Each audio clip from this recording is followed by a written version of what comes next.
Halloween is right around the corner. It's coming very soon, and I thought it'd be fun this year to talk about 5 essential Halloween songs. And no, I'm not talking about songs like spooky, scary skeletons or stuff like that. I'm talking about rock music and pop music and metal and all that. You know, some of the stuff, especially rock and metal, that I've really talked about. There'll be some obvious picks on this one. There's one that I guess you already know, even by looking at the thumbnail. But I just thought this would be a fun list. I got these lights at Walmart for about $3 here. I actually have my LED lights turned off a bit, so I think just I like the darkness of this. It looks a little bit cooler here, but let's start this off with Mr. Crowley by Ozzy. And yes, I could pick basically any song that Ozzy Osbourne did, maybe not a few of them, but a lot of them I almost put on this list. Like, I mean, you could go with Crazy Train, not so much, but a song like Bark at the Moon is another really big one. But for me, I think that of his solo career, Mr. Crowley really captures that Halloween feeling the most.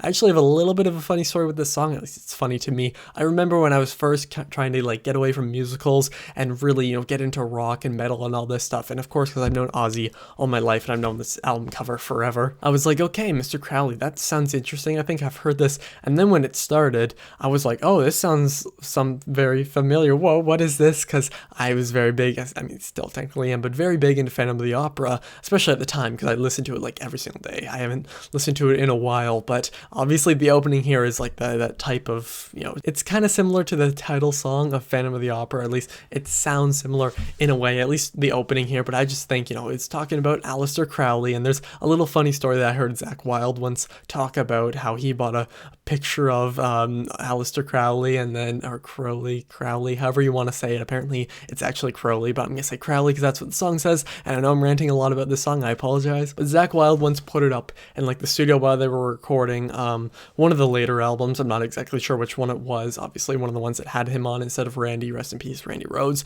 one of the greatest guitar players of all time. And then Ozzy walked in, he's like, who's that on the wall? Like typical Ozzy, I can't do an impression. He's like, who's that on the wall? And then Zach Wilde is just like, Oz, you've been singing about him for years. But for me, this song, maybe even more than the other ones, really captures the feeling and the essence of Halloween.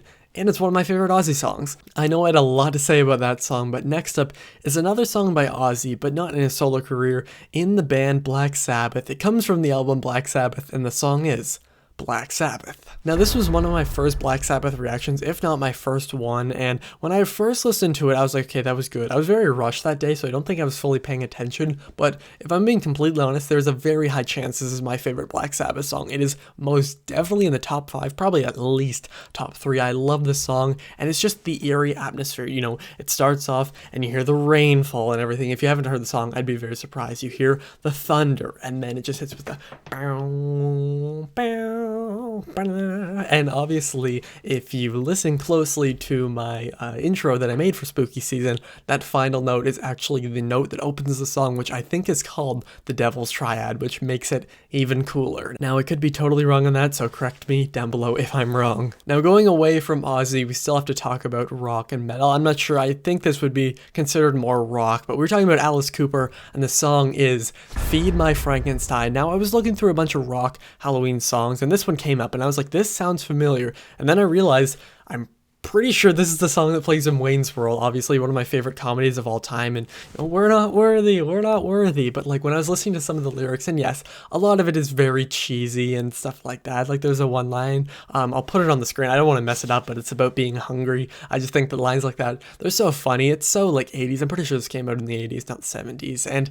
it's just fun like that. This is just one of those really fun songs, but just like Mr. Crowley, it's very 80s, but still, it feels like you're going back in time to a Halloween that would happen in the 80s, and I mean, Alice Cooper is awesome. I don't listen to a ton of his stuff, but every time I listen to one of his songs, I basically love it. Now, next up is a song that I've heard only a few times, but I really love the song. I listened to it right before filming here, and that song is Dragula by Rob Zombie. Now, Rob Zombie is one of those artists that I really need to listen to. I think his band is White Zombie, I assume, and I know he also made some movies like the Halloween remakes, which people are very divisive on. I think, was that Polarized on? Is that whatever the proper way to say that is. But this song is just so awesome. I mean, that chorus, out of all these songs, I think that chorus is probably my favorite one, maybe besides this next one coming up, but this next one is obviously the most iconic song on the list. But I really love this song. I really love the vocals. Obviously, the lyrics they're very Halloween-ish. When you look at Rob Zombie, I mean, his name is literally Rob Zombie.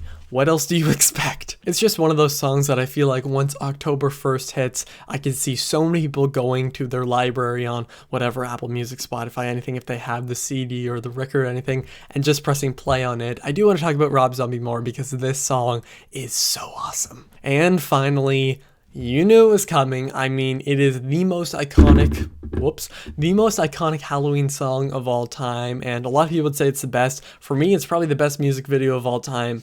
Thriller by Michael Jackson is one of the most iconic songs of all time, probably one of the best as well. I mean, I'm not a big fan of pop music, but I do love Michael Jackson. I do obviously believe he's one of the greatest artists of all time. Thriller is still one of his greatest songs, and every single time I watch that video, I fall in love. It's one of the most iconic videos. One of the most iconic things from the 80s is Thriller, and obviously, you know, you have the the musical part in the back, Michael Jackson's amazing vocals, and the music video just goes along with it so well. It adds to it, all the zombie makeup, all the dances, obviously very iconic stuff like that. And then the cherry on top here is Vincent Price doing an amazing job on this song. I think that his whole spoken outro, I guess, is so awesome, and then that little laugh that ends it off is just, you know, it's just perfect. This is one of those songs that even, like, again, not as a massive pop fan, I love Michael Jackson, but this is one of those songs that I'll never get sick of. I do think that it is probably the best song when it comes to Halloween in general. When you're talking about songs like this, maybe I do prefer other songs on this list, but this one is just one that I have to listen to. Like, for me, Halloween doesn't feel complete until I've listened to that song. I feel like a ton of people feel that way, but I want you to drop more songs down below. I know I only talked about 5 in this list, but I wanted to keep it short and sweet. I know I talked a lot about Mr. Crowley, and thank you all for watching. I'll see you guys next time. Over and out.